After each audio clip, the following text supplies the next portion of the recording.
and welcome to the very first ever Talkin' Sports with Nooner and Forrest. I am one of your hosts, Ricky Nooner, and my other host is Forrest, also known as his real name, which is Bradley Warbritton. Good afternoon, Bradley Warbritton. How are you doing today? I'm doing pretty good. How about yourself, Ricky? Not too bad, not too bad. It's been one of those days. We're doing contract signings. You know, I work with Pepsi, and we're at that time of the year where we're getting our what we call the on the streets customers, the ones who don't have long term contracts, or the ones that don't, because like the contracts, like Walmart and Dollar General, they get revisited, but they get visited by other people in the company. They don't want to visit for me, okay? I don't want to visit with them either.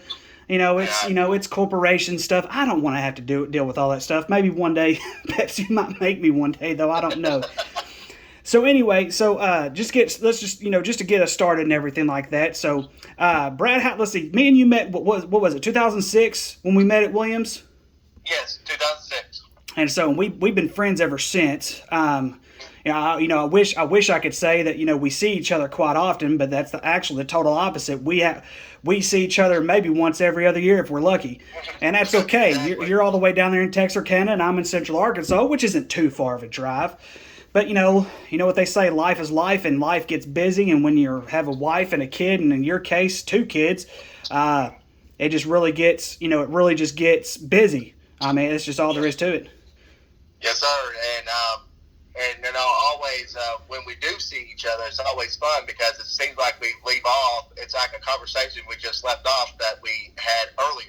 So that is very true. That is very, very true. I'm not going to get into the last thing that we talked about because I remember what it was.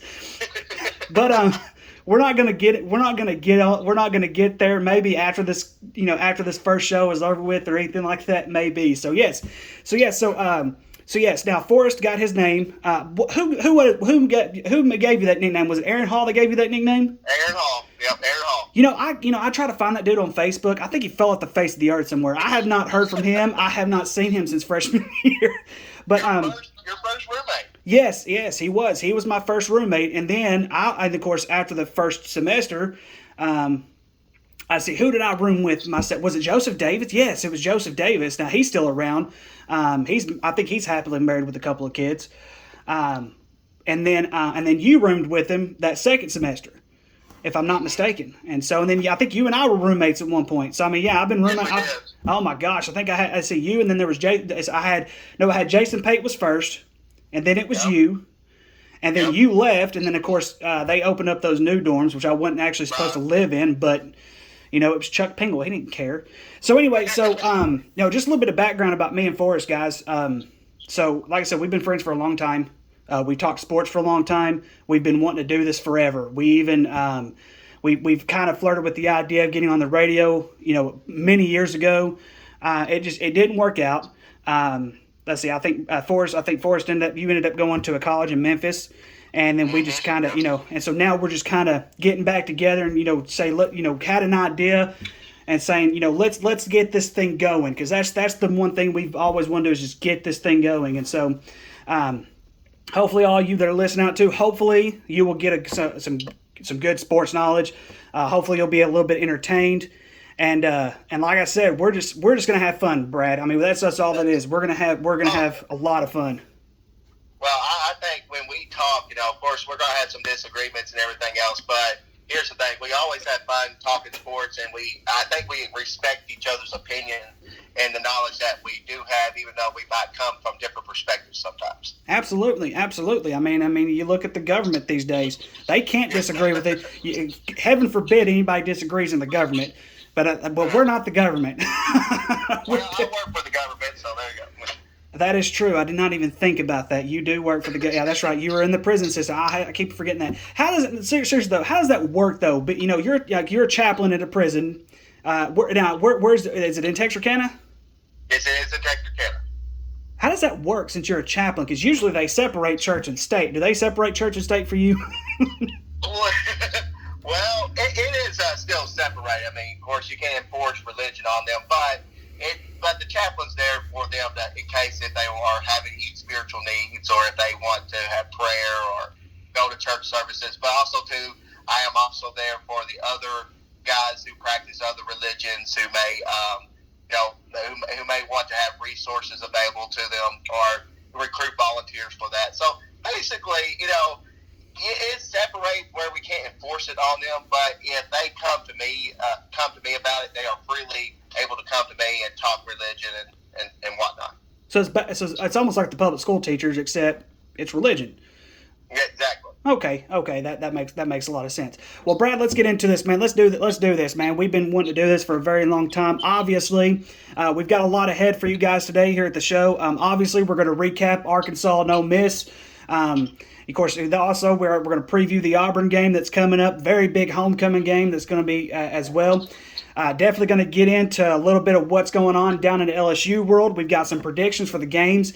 And then, big old boy Nick Saban, Alabama losing for the first time.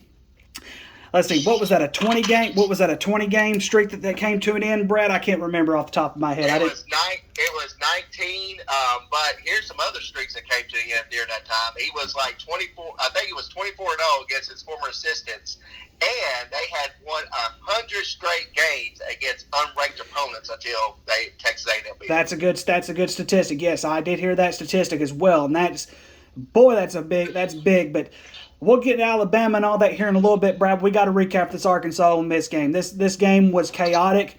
The first quarter, from the first quarter, I thought it was going to be a low-scoring game. For the Arkansas has not allowed a score in the first quarter in every game except for the Georgia game. And so I thought this outcome was going to be a little bit different. But, Brad, I got a couple of questions for you. Just kind of recap some of your thoughts that happened over the game. And most importantly, Sam Pittman, was going for 2 the right call? Well, those are 2 questions. So number one, I want to answer the second one before I answer the first one. Going for 2 was definitely the right call. I think it was a call that needed to be made. And here's my reasoning why. I had a kinfolk one of my father-in-law, I should say, that told me, I didn't agree going for 2, but I said, I think it was we even had this discussion Saturday when I was actually at my mother-in-law's house. But I agree going for 2 because what was going to happen most likely if Arkansas kicked the extra point, they both were going to get the ball at the 25-yard line. You're probably going to both teams were probably going to keep on scoring. And eventually, Arkansas was going to have to go for 2. So, again, I agree going for 2 there. I don't know about the play call per se. I agree with. But, I mean, that's whatever. But I think the key to the game was a couple of drives. We had a missed field goal. We also had a drive in the second quarter where the running back fumbled. That was big. Yes, and so you had that. And then when Lane Kiffin went for a 4th down and Ole Miss turned it over on downs, instead of scoring 6, and this was early in the third quarter, this was after we scored a touchdown to cut the lead to 3. Instead of scoring a touchdown, we settled for a field goal there. So I think those were the 3 key plays. Arkansas had 2 turnovers. One of those turnovers was a KJ Jefferson Hail Mary at the end of the head. So you really don't count that. But that fumble was very key. The very key fumble there. Again, Arkansas played. It was an evenly matched game. Wonderful game to watch if you're offensive minded. Defense is a little concerning to me right now. I know they like to play that 3-2-6 defense, but no, that's a little concerning. But overall, you can't really be unhappy with the performance. And of course, Lane Kiffin, he's an offensive-minded coach, and I'll give the devil his due. He's pretty smart on that end of the ball. But overall, I thought the game was evenly matched. Arkansas went for the win with 0 seconds in the fourth quarter. That was the right call, and unfortunately, it didn't go Arkansas's way. Well, I'm going to agree with you on just about everything that you just said except for one thing, and I'll get to that here in just a second. Going for 2 was definitely the right call. I think anybody that watches football, anybody in this entire world that knows anything about sports, when you are on the road in a game in a big environment like that, when both offenses are just going up and down the field and scoring at will, you go for 2 if you go for the win. You want to go for the win. You could have gone into overtime, and yes, we've had some great history with Ole Miss going into overtime. And I think, what was it? Oh gosh, what year was that? Was it 2000? What year was it when we went to overtime and Hunter Henry flicked it off a fourth down and so long, and we ended up going to overtime and winning that game? Oh, what? I think it was 15 or 16. I can't remember. I can't remember. I'm wanting to say 15 or 16 was it. That was my guess. But you look up and down this game. Here's the one thing that I'm going to disagree with you on. Our offense played well enough to win this football game, even with the 2 turnovers. They played well enough to win this football game. And yes, you could have said, yeah, let me get the 2 turnovers. Let me, we could have scored on the 2 turnovers. We could have scored here. We could have scored there, or whatever it is. But here's the thing. In our wins, our defense has come up very, very strong. Now, with the exception of the Georgia game, because the Georgia game was one of those games that I felt like we played like we were just really, really tired and we were really banged up. If you look at the schedule, and I'm talking about everybody in the SEC so far, from that time that we got up through the Texas A&M game until we played Georgia, at that point, and even if you look at the schedule overall, we've had the toughest schedule in the country. There's nobody else that I can think of off the top of my head who's had a tougher schedule than what Arkansas has. But our defense has been banged up. The 3-2-6 is a great defense. I get why we run it. But I think we need to bring a 4th man up on that line. I think having a 4th man up on that line, maybe kind of shifting to a 4-3 defense and kind of pressing. Because if you look at our wins, the one key that we have had in our wins, our defensive line has bullied. I mean, flat out bullied, with the exception of the first half of Rice. We're going to forget about that. But I was at the Texas game. I wanted to go to the Texas A&M game. Oh, my gosh. The tickets were expensive, but I still would have loved to go to Jerry's World. Speaking of Jerry's World. Do what now? Oh, we do got to make that happen. Oh, my goodness. We definitely got to make that happen. Jerry's World, WrestleMania, and March next year, April, something like that. Yeah, I'm already going, so I'm just letting you know if you want to go. Hey, road trip. So anyway, but our defense played well enough our offense played well enough to win this game. Our defense has not shown up the past 2 games, and here's the thing: Georgia did not really put up a spectacular offensive performance. If anything, all they did was run the football, and historically, everybody knows, if you're going to be successful, there are 2 things in football that you have to do. You have to run the football effectively, and you have to be able to stop the run. We did that the first 4 games. We did not do that the last 2 games, and had we done that, we win this football game. So no, I'm not giving the defense a pass. I mean, I understand that we're banged up, but our defense can play so much better. And I think it's like I said, I know that, it's 2 games, it's 2 back-to-back losses. It's back-to-back losses. I get that. But when I looked at this, and I could not believe this when I saw this. But Brad, we gave up almost as many yards the last 2 games than we did the first 4 combined. And so it wasn't that much of a difference. I think the first 4 games we gave up a little bit over 1,000 yards, and the last 2 games was almost 950. So that's not that much of a difference. And so no, I can't give the defense a pass. But here's what I will say. I love this team. This team is a spectacular. I love Coach Pittman. I love that entire coaching staff. These guys have made Arkansas fun to watch again. Yeah. And so I love it. And like I said, I think we're going to be better. And it's like I said, Ole Miss, it's in the past now. We got to move on. And so, by moving forward though, and I'm going to go ahead and say this as we go into the next one, which is Auburn coming up. Big game this weekend. Auburn, of course, let me look here. Auburn I don't believe Auburn's ranked. Is Auburn ranked, Brad? No, Auburn's not ranked. Can I say something real quick? Yes, go ahead. Just about the Ole Miss. I don't want to sound like I'm giving the defense a pass either, because I'm not. Because the defense gave up over 600 yards of offense. I mean, I think Arkansas had over 600 yards too. I just think, in a game like that, when it's going back and forth, you've got to be very precise. And I guess that's what I'm just trying to point out, is just those turnovers. Yes, our offense played well enough to win. But at the end, again, like you said, we gave up a bunch of yards, but I do agree with this. Arkansas football is great to watch again. Even last year, I even commented to some friends. I'm just glad to see Arkansas compete. Yeah, that's the biggest issue. Even in the blowout losses they had last year, what I saw was Arkansas did not quit. And that's all you could ask for. Right. And what I saw under Chad Morris, Arkansas quit. When they got behind, they quit. Rice, you pointed out Rice. That game right there, if we were under Chad Morris, we lose that game. We lose the game. We lose the game big time. But understand, Pittman, there's totally different leadership. But again, I just wanted to, because, again, the defense needs to make some corrections and make some corrections quick. That's for sure. That is very true. And, Brad, I'm going to go ahead and call this. I'm just going to call it right now. If he stays healthy, KJ Jefferson is going to win the Heisman next year. He's not going to win it this year. He's going to win the Heisman. This kid outplayed Matt Corral like crazy. He wasn't even close. He outplayed Matt Corral. I don't care that Matt Corral is one of the, he is a great quarterback. He really is. He's a great quarterback.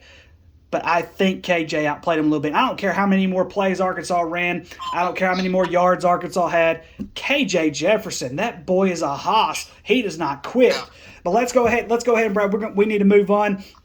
So this coming weekend, like I said, is a big weekend. Like I said, Auburn's not ranked, but that doesn't mean they're not good. Auburn is they're actually used to playing a little bit. They're actually used to playing high-profile games on the road. You look when they went to Penn State, they actually gave Penn State quite a bit of a game. And then you look at, of course, Georgia last week. They actually scored on Georgia, but we might touch Georgia up here in a little bit. Georgia kind of gives me a little iffy, if you know what I'm saying. So anyway, Arkansas Auburn. Obviously, this is a big football game, and for me, like we know, it's very easy to say our defense has to play better. They really do. But I'm gonna go ahead. And let you in on a little something, and I'm dead serious when I say this. Arkansas does not need to focus as much on Bo Nix as what they do on their running game. Because I'm gonna tell you a little bit of something about Bo Nix. Bo Nix does not impress me. I'm not a Bo Nix fan whatsoever. That he has not shown me anything that he can actually take a football team to the next level. He can't do it. The most impressive game that he has had his entire collegiate career was the very first time he stepped on the field against Oregon. Yep. And so I'm just going to go ahead and I'm just going to say this right now. And you know what? If I have to eat my words next week, that's perfectly fine. I will do it. One thing that I will own up to anything that I say, anything that I predict. We're going to beat up Bo Nix this weekend. It's going to happen. We're back at home. Our defense is going to play much better when they're at home, when the fans are behind them. They have to get better on the road, obviously, but we're not talking about the road. We're talking about being at home in front of the crowd. Forrest, I'm going to tell you something. I was at the Texas game. I got Texas games for my birthday. And so, and I tell you what, this year it was on 9/11. And, of course, my birthday's on 9/10. And I will tell you something about that atmosphere. That atmosphere was amazing. It was unlike anything I'd ever seen in my entire life. And these players, we're going to back these players up no matter what. But I'm telling you right now, and I'm dead serious when I say this, Auburn may come in there and they may give us a fight. I don't know. We never know because anybody can beat anybody on any given day. That we watched that with Texas A&M. But I've got a prediction, and this is a big one. I'm going 34-14 Arkansas over Auburn. I've got a 20-point victory for Arkansas. That's just me. I don't think Auburn's that great. I really don't. Well, I'm glad. Actually, one of the things I want to give a shout out. I actually go to church with one of the Arkansas Razorback greats, one of their running backs who was the MVP of the 1977 Cotton Bowl, I believe. So if I need to be correct on that, I will. But anyway, he even told me that he even said that the atmosphere of that Texas game was spectacular. Oh, it was beautiful, man. Something he hadn't seen in a long time for the Razorbacks. But anyway, I agree with you. This is going to be a completely different game. Auburn's actually better on defense than Ole Miss, obviously. Mm-hmm. agree with you that Bo Nix and the Auburn offense is very inconsistent. They had several drop passes against Georgia last week. I mean, it was like, what in the world? I mean, why are they even playing receiver? That's what my question was. But it's going to be definitely a different type of game. Our receivers have done very well, and they're actually coming together. And, you know, the thing about makes Arkansas's offense scary going forward is they're now having other options besides Trey Burks. Oh my gosh! Who was that? Who was that kid? Who was that kid that caught the last touchdown? That's showing. So again, that Arkansas's offense can be very scary. I do think though Auburn does keep it closer. You know, you already predicted your score, so I'm going to go ahead and predict mine. I do think Auburn does keep it closer than what you predicted, but I do have Arkansas scoring 34. I've had the game 34-24 because it does seem like these games are close, especially when Arkansas wins them. But I would not be surprised if Arkansas won 34-14 at all either. But I do think Arkansas will get back on track. I think their defense will play better. I think Arkansas will be able to control Auburn's ground game. You know, and remember, last year, that should have been an Arkansas victory. Yeah, it should have been. Yeah, backwards fumble by Bo Nix. Then he started waving his hand, complaining at the rest. The rest blew the whistle, and guess who got the win? Yep, exactly. And, of course, replay blew being in Birmingham, Alabama, not me anyway. I digress. But I think Arkansas gets back on track. I think they beat Auburn. It's going to be a comfortable win. I see it like the win they had against the Aggies, Texas A&M. That's how I see it played out. But it's going to be a comfortable win. But I do have it a little bit closer, 34-24. Well, see, and here's one thing that I'm going to take away from Auburn real quick, and this is the reason why I have Arkansas winning easier than what you have it. Which, with respect, it could be just as easy 34-24 as what it could be 34-14. With respect, Auburn has 4 wins so far of this season. Why they were ranked, I still in my mind have no idea why Auburn was even ranked to begin with because of their name. I mean, come on, because they had a coach that came from Boise State. Come on, get out of here. But when I look at Auburn, they have 4 wins so far. They have not had one single quality win yet. So this is a bigger game for Auburn. This is just as big a game. I'm sorry. This is just as big of a game for Auburn. Auburn does not have a quality win yet. You look at their schedule. Well, just to say this too, just to add this point, they actually should be 3-3 right now because they should have lost to Georgia State. That is very true. And if you think about it, they should have lost to LSU. It seems like Auburn gets a little bit lucky. I mean, they just have this little bit of luck in their system. I thought Georgia State played well for 3.5 quarters, and then just that last part of the fourth quarter, they just really do it. But you just look here, Auburn does not have a quality win yet, which I know, wins are wins in college football. Wins are wins. It's like in the pros. A win is a win. It doesn't matter if you beat up the Jacksonville Jaguars, or the New York Jets. A win is a win. And that's just anywhere. But I look at their schedule. They played Akron, which Forrest, you and I can get a team together to beat Akron. Alcorn State. I think Alcorn State actually beat UAPB a couple weeks ago. Alcorn State has a high-profile offense, but they're in the SWAC. Nobody cares. Yeah. They lost to Penn State. They played very well against Penn State. I thought Penn State played a little soft in that game. Yeah. Of course, I'm surprised they did not wring James Franklin's neck for that because they should have blown them out. Georgia State, like I said, we've been through it. LSU, they beat LSU. I mean, come on.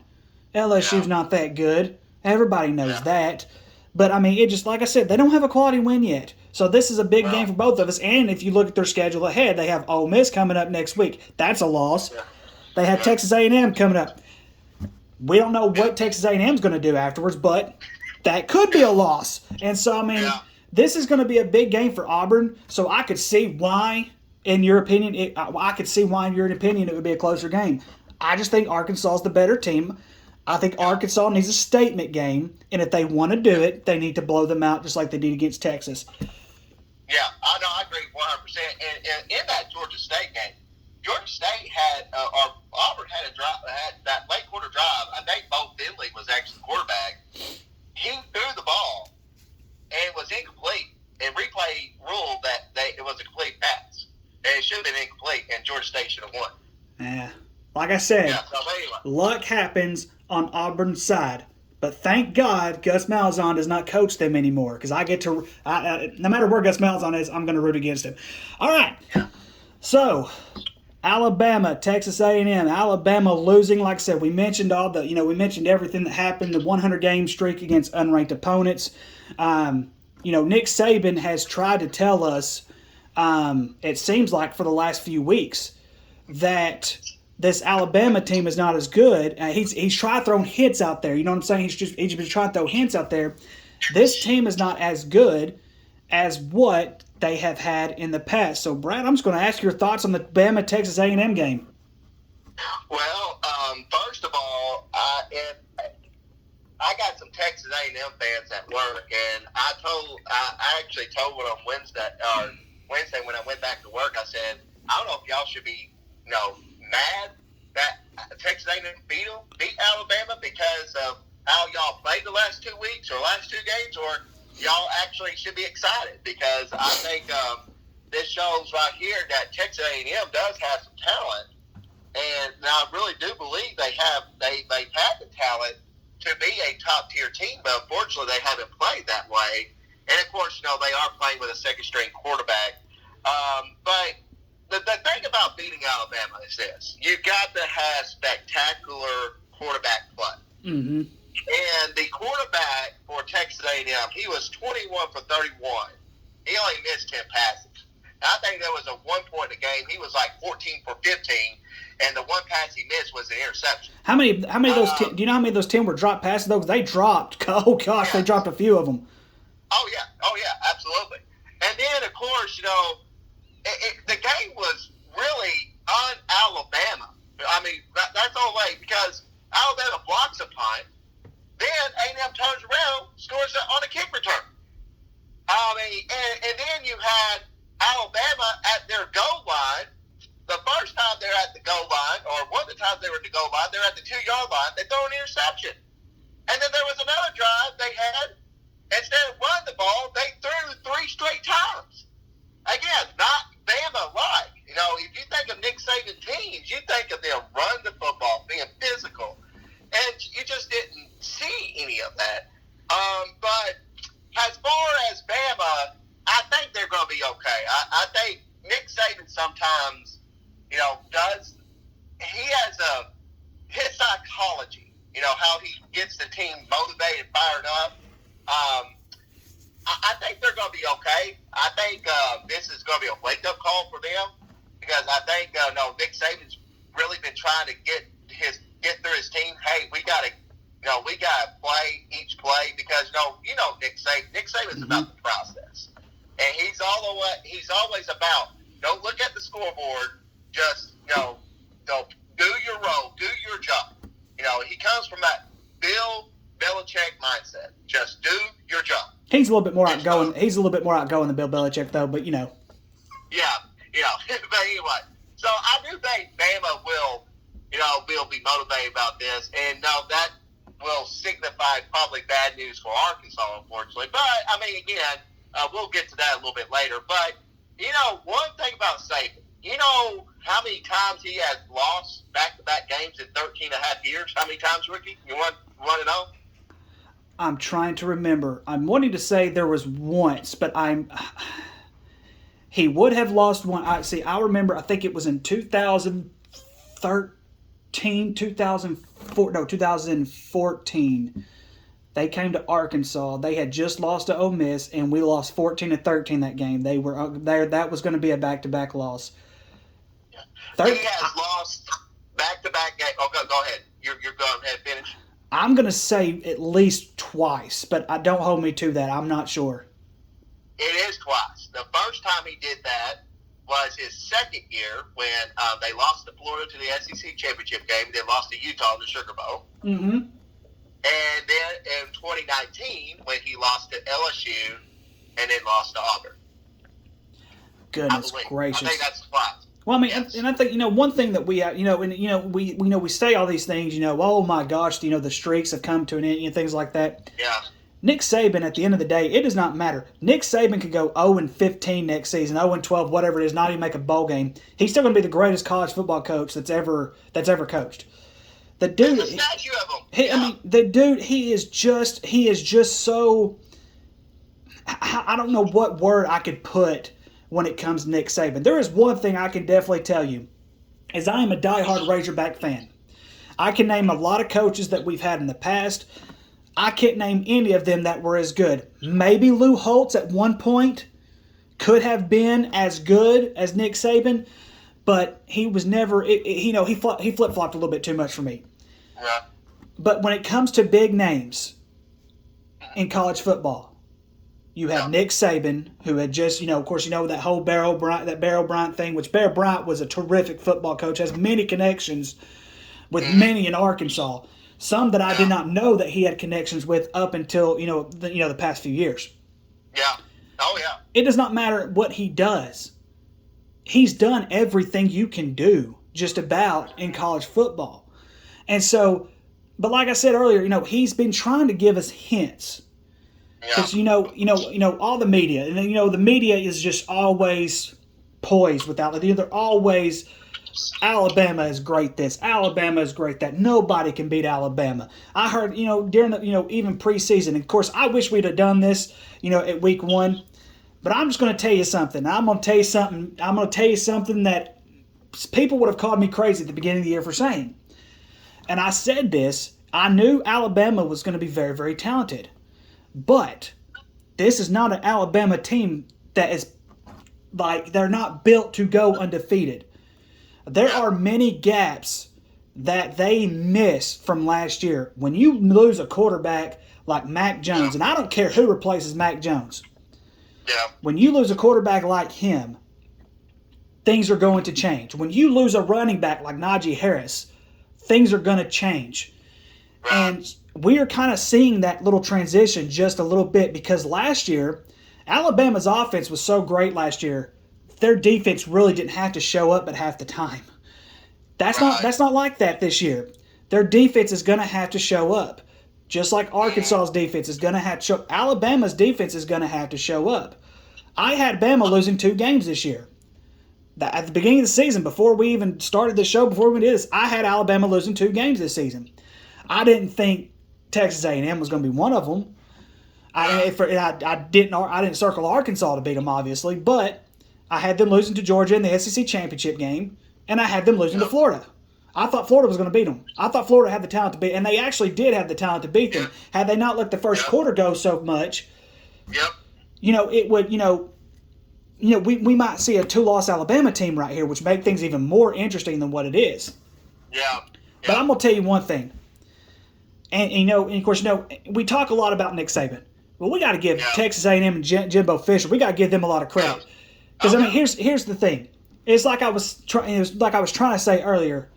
I'm a big Nick Saban fan. I'm an Arkansas diehard Razorback fan number 1, and I am a diehard Nick Saban fan as well. Not as much as Arkansas, obviously, but man, did you Jimbo Fisher? He coached his heart out that game. And these players who had back-to-back losses, Arkansas, which was a tough game, banged up. Who was the loss the week before? Mississippi State. Mississippi State, they lost to. And here's the thing. One thing that I said as soon as I saw that Mississippi State had beaten Texas A&M, that's a team that Texas A&M should not lose to. That I don't care. They could play their 4th-string quarterback. You should not lose that. You should not lose like that to Mississippi State. Now, but man, remember too. Just interrupt real quick. And remember too, they only beat Colorado 10-7. Excuse me. That is actually very true. And that was when their 1st-string quarterback went out because their 2nd-string quarterback had to play the rest. It's sad that we don't know Texas A&M players' names. The only kid I know is that Spiller kid, which I'm still kind of mad at him right now. I'm going to tell you why I'm mad at him. So he didn't give Arkansas any credit for that win. I just want to let you know that. When Arkansas beat them, he didn't give Arkansas any credit. But, So now, so like I said, so you kind of touched base a little bit on what's next for Bama. And so you and I both know that, this is just one of those things that's going to happen from time to time. And we look into this, and some people like to just, some people like to overblow it. Oh my gosh, Alabama, they could be done. But here's the thing, and of course, and this is where I'm just gonna chime in just a little bit. All right. So right now, if we were to do a top 4, obviously Georgia's going to be number 1 right now. Georgia, defensively they're one of the best teams defensively they're the best team in the country. Let's just put it that way. Yeah. Defensively they're the best team in the country. I'm a little afraid of their offense, but like I said, if we look defensively, they're pretty good. Then there's Iowa. That's the best front 7 I've seen in a long time. And guess who recruited most of those guys? Yeah. So you know why Arkansas fans are a little bit happy. So, I look at this. My top 4 right now, Georgia. Then I have Iowa. Brad, Iowa's playing great football right now. Yeah. Iowa is very, very... Iowa, I know they had to come back from behind last week, but they're pretty solid. They're going to be okay. Then I have Cincinnati. Cincinnati's not going to lose another game. No. You could put undefeated Oklahoma. I think Oklahoma is overrated, just like they are every year. Yeah. Oklahoma should have lost to Texas. It's up in the air about TCU, but it is what it is. But I still have Alabama in the top 4. Alabama's my 4th team. I see no reason, even with the Texas A&M loss, I see no reason to put them out of the top 4. However, it's going to be tough for Bama going forward. Because I'm going to tell you this right now, and this is one of those things where I had to sit and pick at this because I don't want to believe this. Alabama could go undefeated the rest of the way.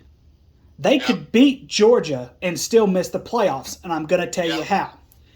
So, like I said, Cincinnati's not going anywhere.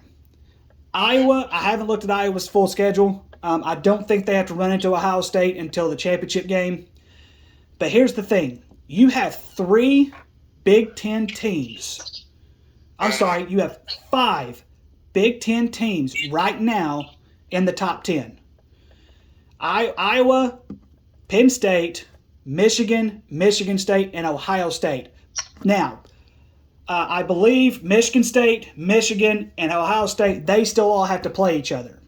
Yep. If one of those guys if one of them goes undefeated and then beats Iowa for the conference championship,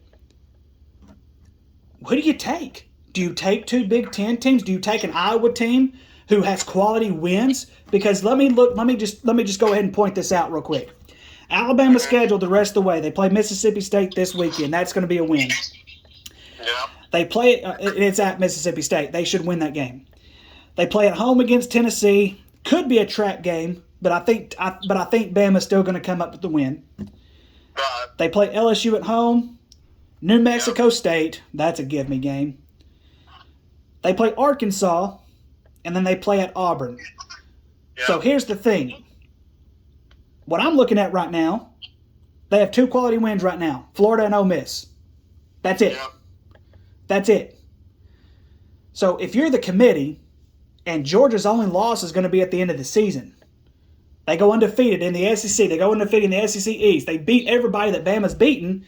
Their only loss, of course, is going to be Bama. Who do you take? It's going to be interesting to see what happens. But I am telling you, it's still possible. And I know that people are going to rag me out. They're going to really harsh me on this one because I know they usually take 1-loss SEC teams over everybody. But like I said, Alabama has 2 quality wins. You look back at the beginning of the season, Miami's not a quality win. Miami's terrible. Miami's going to fire their coach here in a little bit, which we're going to talk about that here in a little bit too. Yep. Mercer? Come on, people. They played Mercer, Southern Miss, and New Mexico State. Come on. Yeah. What? Come on. I want to chime in on Jimbo Fisher real quick. Jimbo Fisher, he being in the Arklatex, there was a lot of people very hot at Jimbo Fisher. Matter of fact, a lot of people were saying, how in the world did he get a contract extension last year after making the Orange Bowl? Right. But I think now Jimbo Fisher has went from being on the hot seat, per se, according to fans, to actually being a hero right now. So Jimbo Fisher could probably run for governor, but he probably would lose still because the Texas Longhorn fans would probably vote against him. But anyway, but Jimbo Fisher is very popular with Aggie fans. He did coach his heart out, and he became the first Nick Saban. So definitely he coached them, and it's like I was telling one Texas A&M fan. I said, I don't know if you should be mad that they beat Alabama, or you should actually be happy because it shows that two of those losses you had, could have been, you could have easily won because of the talent you have. But at any rate, and but of course, Arkansas played their hearts out and outplayed them throughout that game. But anyway, now the top four, Bama. I have it almost the same. I would probably still put Oklahoma number 4 just because they're undefeated. I know it, but I gotta make my Oklahoma Sooner people happy a little bit, I guess. But I would probably do it just because they are undefeated per se. But I do not think Oklahoma is a better team than Alabama. I think Alabama is a better team than Oklahoma. Oklahoma has quarterback issues that they're going to have to straighten out pretty quickly. They're probably going to be playing Texas again in Dallas in December in the Big 12 championship game. So that'll be a rematch that, that's going to be very tricky for Oklahoma. So they better, and plus, they still got to play Baylor. They still got to play Iowa State, although Iowa State's underachieving this year. No, big time. The head coach for them, you never count him out. So again, so I would have Georgia number 1. Again, I think Georgia is by far the best team in the country. I would have Iowa number 2. Iowa's playing lights out. And another trivia for you: did you know that Iowa ranks the top 5 as for active NFL players right now? I did not know that. That's a very good stat because I think Bama would be number 1. Yeah. Then maybe Ohio State. Maybe Ohio State number 2. I'm not sure. I don't know what it was, but they pointed out that I believe Iowa's ranked number 4. Well, they've got a great deal. And again, if you watch the football live, Kirk Ferentz actually comes from that Bill Belichick team tree as well as with Nick Saban. But I would have Iowa number 2. I would have Cincinnati number 3, and like I said, I would have Oklahoma number 4. I would have Alabama ranked 5th, where it is, and then my 6th team would probably be Ohio State. Now, you were wondering about Iowa's schedule. I did pull that up real quick. I'm pulling it up right now. Iowa has Purdue, Wisconsin, Northwestern, Minnesota, Illinois, and Nebraska. That they should win out. And with all respect to Nebraska, because Nebraska played very well. As a matter of fact, here's something you'll laugh at. So I was at my in-laws' house. This was Saturday afternoon, and so I was leaving to go home. Because I'd go home and I'd get stuff ready because I travel for work. So I'm walking out the door, and my father-in-law, he asked me, he's like, Ricky, who's playing tonight? And I'm like, probably nobody worth watching, but, because all the good games, were on during the day. And one of the games I said was Alabama, Texas A&M, and the other one I said was Michigan and Nebraska. And I said, both of those are going to be blowouts, they're not going to be worth watching. And boy, I ate my words I ate my words. Well, I got a tricky prediction about that too. I think Michigan is actually going to beat Ohio State this year. It's going to. I'm telling you, Michigan's not bad. No. This is probably the best team that Harbaugh has had there in his entire tenure there. Well, anyway, Brad, we're going to. Since 2016, when they came within 1 point short or 3 points short of beating Ohio State. That is true. That is very true. Yeah, but like I said, Big Ten's going to be interesting right now because, like I said, 5 teams in the top 10. I mean, you can't. I mean, it just goodness gracious, they just look so good right now. So all right, so we're going to move on now. Need to move on. We're pressing for time a little bit, and so LSU. Of course, LSU. Oh my goodness gracious, what was LSU? You remember what LSU's record was last year during the pandemic? Was it 5-5? 5-5. I believe it was 5-5. 5-5. Goodness gracious, of course, and I know they played nothing but conference games last year, but come on, people. So LSU, and it doesn't get any easier for LSU. No. Doesn't get any easier at all for LSU. They play Florida this coming weekend. Yep. Ed Orgeron, and I'm going to go ahead and make this. Ed Orgeron's going to be gone. I don't see I don't see Ed Orgeron unless Ed Orgeron somehow wins out, which I don't. I know it's not going to happen. Yeah. But I get this sense of feeling that even some of the LSU players are starting to kind of do what the players did to Bielema toward the end of Bielema's tenure at Arkansas. Oh, So yeah. and this is just thing. I think if LSU loses to Florida this weekend and it's a blowout, I think Ed Orgeron gets fired before he even gets on the conference stand. I believe before he does his press conference, he's going to be fired. I think they're going to fire him on the field. That's just my opinion. Yeah. And so and I just look at this program, and of course I pulled this up, and I had of course like I said I just pulled this up. But, I like just like you, I like to watch interesting facts. So, the winningest schools of all time in football. This is all division. This is Division 1, 2, and 3 for the NCAA.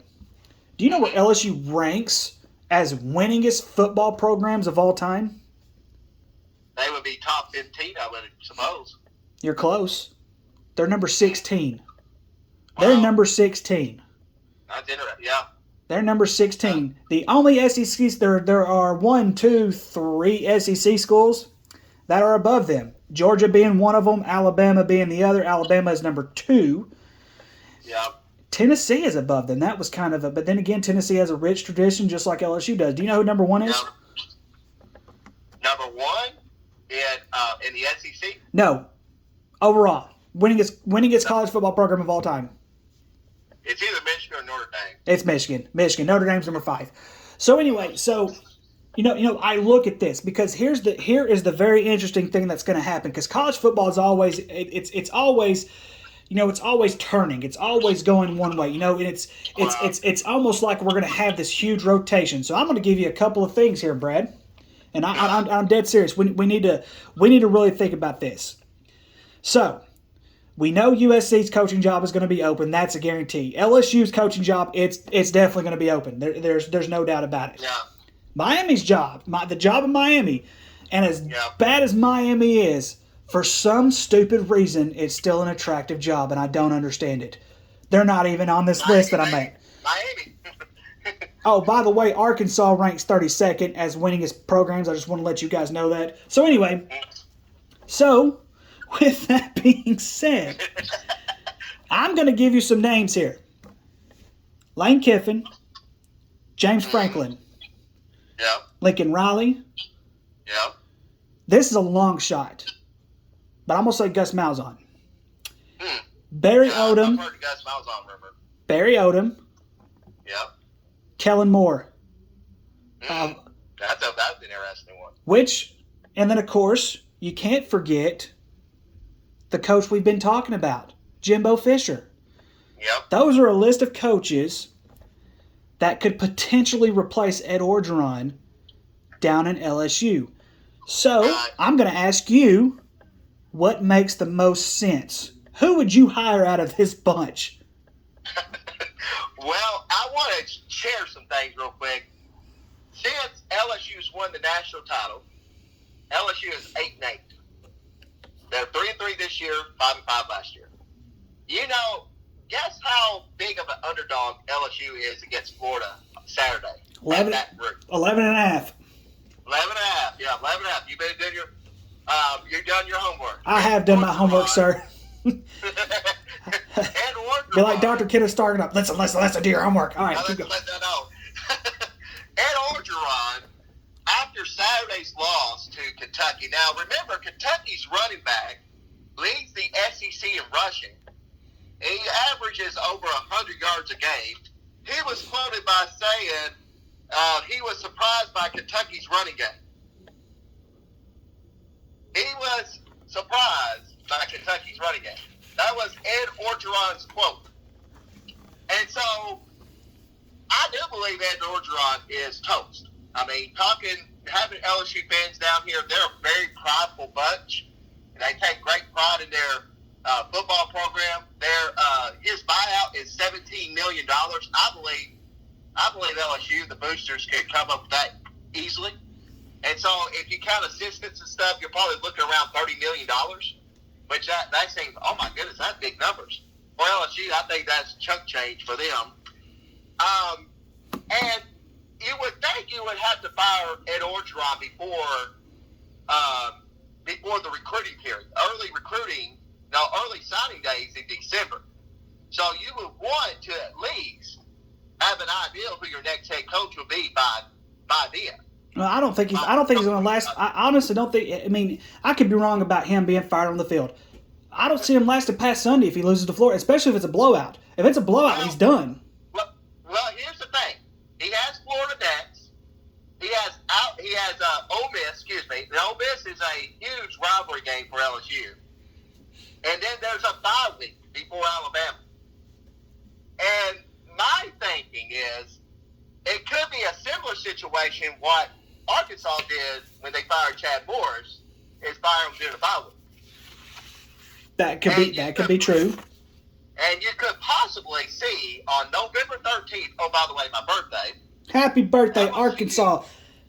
The LSU playing Arkansas, right? Road trip. LSU having an interim coach when just a couple of years ago, Arkansas was playing at LSU. The last time Arkansas played at LSU was with an interim coach, which is mind-blowing to me. But I do believe that Ed Orgeron's gone. Now, out of those names you listed, the interesting fact is the AD for LSU, if I'm correct, it was the same AD that hired Jimbo Fisher away from Florida State. I believe you're right. And so that's where Jimbo Fisher's name is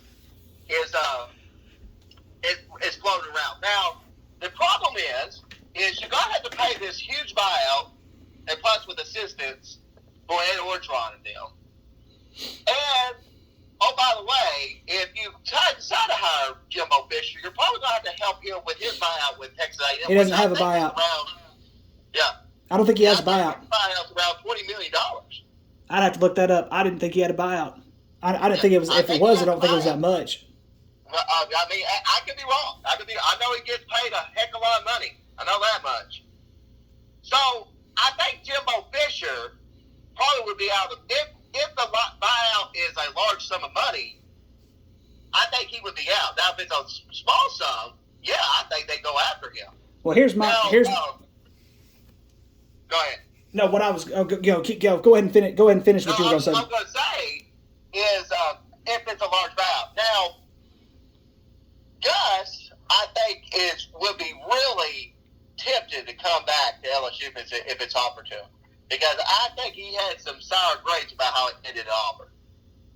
And give Gus this much credit. I'm not a big Gus fan either. I kind of feel the same way. I really hate that plays Gus. Hope he loses every game he ever coaches again. Gus actually had some moderate success against Nick Saban. You can't argue that. You can't argue with that. He beat Nick Saban at times you didn't think he was going to beat Nick Saban. Exactly. So, and I think LSU boosters, when they look at that, it's like, ooh, he might have our guy.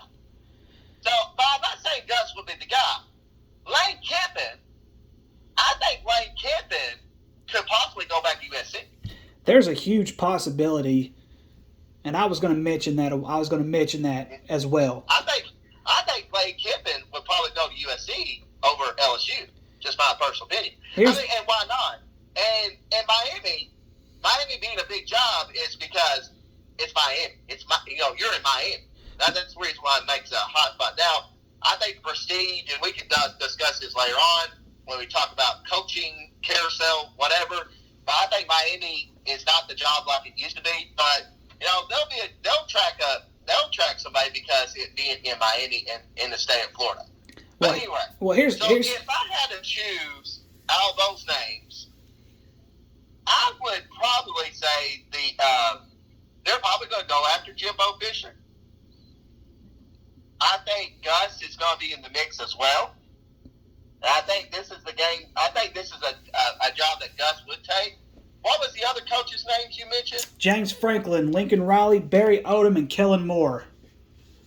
Lincoln Riley, I don't see him leaving Oklahoma. James Franklin, I think James Franklin would probably leave for USC. Personally, although James Franklin has coached in in the SEC, and he had great success at Vanderbilt. I mean, give him that much. Kellen Moore. How about this name? How about Joe Brady, the former offensive coordinator at LSU, who is now with the Carolina Panthers? Could be, but I don't know. I think he likes it in the NFL. I think he likes that Carolina. I mean, you look at Carolina. I do too. They're one of those programs they're kind of building on. Right now they're banged up with injuries, but I mean, I don't know. I think he likes it where he's at. I could be wrong, but I'm gonna go ahead. I'm gonna go ahead and go on a long shot because here's where I stand with Ricky, it. Just real quick, I just want to make a pick real quick. Okay. If I had to take a guess, I would give a slight edge over Gus Malzahn. I would say Gus just because of his ego, and him wanting to get back in the SEC. Here is where I stand with this. If I'm Lane Kiffin and I have a choice between LSU and USC, I'm taking USC, and here's why. The SEC is about to be super jam-packed up.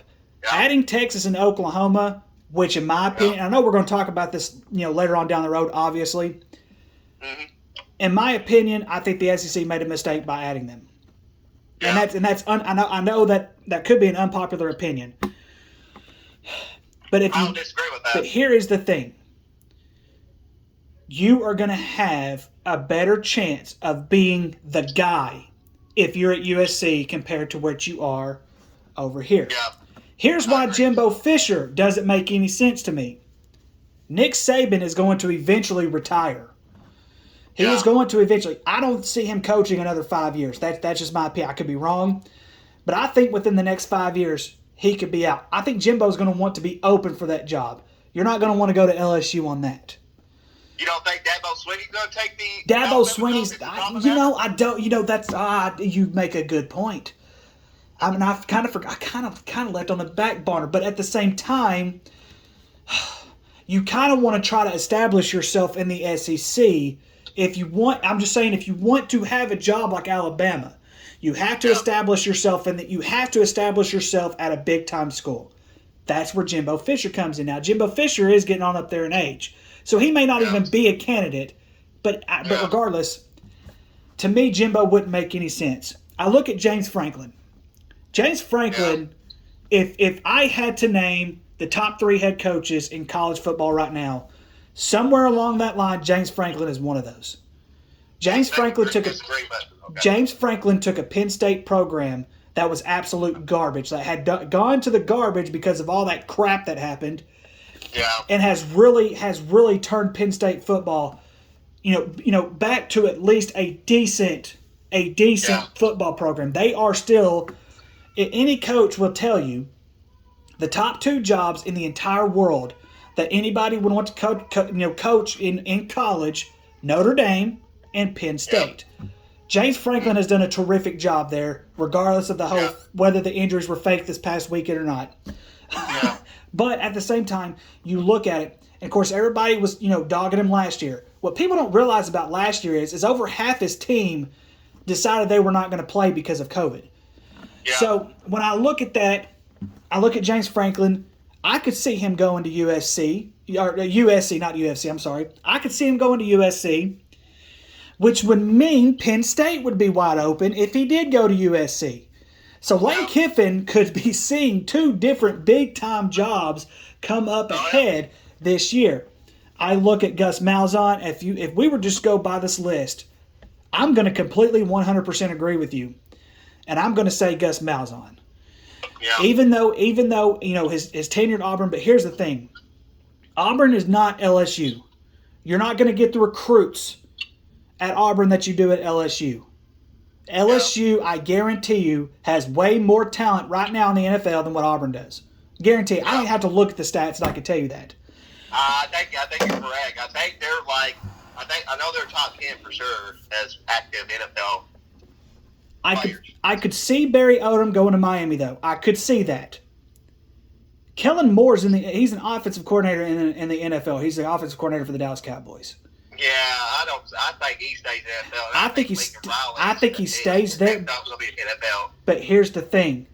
The NFL is starting to like young head coaches. So one of these days, Kellen Moore might want to stay in the NFL, but you just never know. And this is just one of those things that we throw out there. For the simple fact is we're used to seeing LSU, and here's the thing: I can't stand LSU. I'm not going to sit here and say that I'm any sadder than what I was yesterday because LSU was losing. I like the fact that LSU was losing. Here's the thing: there's one program and one person in this entire world there are three programs. I'm sorry. There are two programs and one guy that I could care less ever wins a football game, and they go in this order. Ohio State, number 1. Gus Malzahn, number 2. LSU, number 3. All right, so here we go. We're running out of time for us. We got to move on. We're on the hour mark, so let's go. Let's make our picks for the weekend. Let's see here. All right, so Florida, 11.5-point favorite over LSU, and they are at LSU. I've got Florida winning that game easily. Yeah, I got Florida winning by at least 2 touchdowns. I got 31-17. 2 touchdowns? What? Oh, man. Mm-hmm. Oh, my goodness gracious. I cannot. 2 touchdowns. Oh, goodness. Texas A&M, 9-point favorite at Mizzou. Mizzou has actually played quite horribly this season. Yeah. And I think the coach for Mizzou, after all he said at SEC Media Days, is actually eating some crow. But just glad to see. I got A&M's going to have a slow start, but I think A&M wins it pretty easily, 34-17. That's a good pick. Trap game for Georgia this week in Kentucky, number 11 Kentucky. I cannot believe this. They're a 23.5-point underdog at Georgia. What are people smoking these days? Who do you got, Brad? Well, I know the over-under is 44.5. This is my trivia question for you. You ready? Yes. All right. Kentucky, when's the last time Kentucky had a better record than Alabama at this point in the season? At this point in the season, it hadn't been. Okay, what was the year? What year was it when Kentucky went 9-3? Was that 2000? Was it 14 or 15? They went 2000. I'm going to say it was. I'm going to go ahead and say 20. No, it wasn't during Nick Saban's. Was it before or during Nick Saban's period? It was way before Nick Saban's period. Okay, what was the year? I'm trying to remember the year. I'm wanting to say it was their 04 team. 1950. Guess who was I wasn't even close. Was the head coach? Guess who was the head coach for Kentucky? Bear Bryant. Bear Bryant. You're exactly right. I do remember that one. I got Georgia. Well, and I think Georgia's the best team in the country by far. I got Georgia winning easily 44-10. Georgia's got to up that passing game, though. That really worries me that someone's going to eventually be able to go toe-to-toe with them. I mean, they're playing it pretty safe right now, which is okay for the most part. But eventually, they're going to let loose. Here's an easy one: Vanderbilt at South Carolina. South Carolina is an 18-point underdog. I'm just going to go ahead and say this about Vanderbilt while we're here. Like, they fired their head coach last year. Why would you get rid of that guy? I mean, come on. What's your level of expectations at Vanderbilt? Vanderbilt's just in the SEC, so we can say that we have academics in the SEC. Okay, people, come on. Vanderbilt, come on, people. Did you know? And here's an interesting fact, Forrest. Did you know there was a ranking that came out? I think there's 100. What is there? 130 or 131 teams in the FBS. I can't remember. I think 130. You're around. It's right. It's right. If I'm off 1 or 2, bite me. So anyway, guess where Vanderbilt ranks? Right? Yes, they rank 125. And I'm sure it's going to be a little bit less than that because Massachusetts ended up beating Connecticut this past weekend. Yeah. So anyway, South Carolina, though, is not very good. I'm going to pick South Carolina to win, and I'm just going to go ahead and throw this out there, and I could be wrong. I think Vanderbilt covers the spread. Yeah, I got Vanderbilt covering the spread. I think South Carolina wins 24-14. You like that 24-14 crap. And you're talking about Vanderbilt being spoiled. Remember James Franklin was the head coach and actually had pretty decent success at Vanderbilt. So that is very true. Yeah, that's why I'm saying, and of course Vanderbilt has had a winning season since. Number 5, Bama, 17-point favorite at Mississippi State. I got Alabama Alabama rolling 42-17. I think Alabama's angry. Yeah, I think they come back with a vengeance too, and I had the same score. Now this one, big old trap game. I wish we had time to talk about this one. Yeah, Ole Miss, a 2.5-point favorite at Tennessee. Do you know, Forrest, that Ole Miss has not beat Tennessee in our lifetime at Tennessee? That's an interesting fact. 38 years. Jason Pate is going to be glued to the TV this weekend. And you know what? Jason Pate probably will fall over his seat because I'm actually picking Tennessee to win 52-45 in an upset. Hey, and here's another interesting fact. Number one, I'm picking Tennessee to win as well. But here's another interesting fact. Do you know there's only one quarterback who has a higher QBR rating than Matt Corral in the SEC?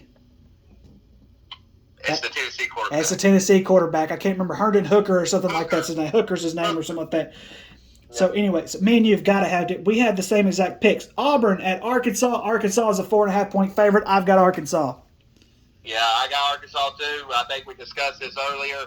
I think Arkansas rebounds and they'll be rolling into UAPB.